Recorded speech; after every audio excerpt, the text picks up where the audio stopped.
4 August 2024 সাল। এক মুঠো স্বপ্ন নিয়ে পর্তুগালে এসেছিলাম। আগে থেকেই জানতাম যে আমাকে হয়তো 2 বছরের মতো স্ট্রাগল করতে হতে পারে।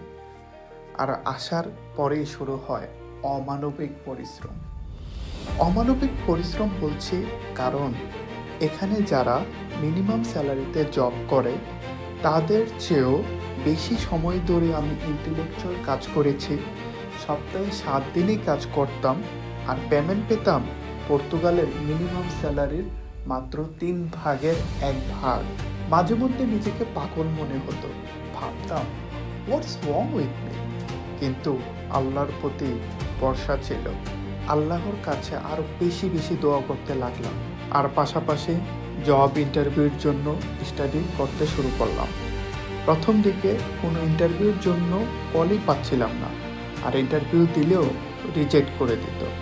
একবার তো 3rd রাউন্ডে গিয়ে অতিরিক্ত নার্ভাসনেসের কারণে পারা প্রশ্নেরও উত্তর দিতে পারিনি, আবারও রিজেক্ট হই। কিন্তু আমি হাল ছেড়ে দিইনি। এভাবেই চলতে থাকে আমার স্ট্রাগল। আর ঠিক 1 বছর পর বিশ্বের অন্যতম টপ কোম্পানিতে জব পেয়ে গেলাম। মজার ব্যাপার হলো, আমি যখন ইন্টারভিউ দিই আমি জানতামই না যে এই কোম্পানিটা এত বড় একটা কোম্পানি। জানলে হয়তো নার্ভাসনেসের কারণে এখানেও বাদ পড়ে যেতাম। আমার মনে হয় আল্লাহ আমার উইকনেসের কথা ভেবেই হয়তো আমাকে এই তথ্যটি থেকে অজ্ঞাত রেখেছিলেন। আল্লাহই ভালো জানে।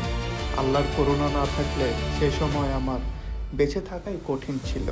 তবে আল্লাহর কাছে কৃতজ্ঞতা প্রকাশ করতে কিন্তু টপ কোম্পানিতে জবের কোনো প্রয়োজন নেই। শুধু আমরা যে সুস্থভাবে নিঃশ্বাস নিতে পারছি সেটাই যথেষ্ট। আমাকে যদি কেউ জিজ্ঞেস করে সফলতার মূল মন্ত্র কি, আমি বলবো stick with your dream until you reach your goals. মানে কনসিস্টেন্টলি নিজের স্বপ্নের পিছনে লেগে থাকা। Thanks for watching.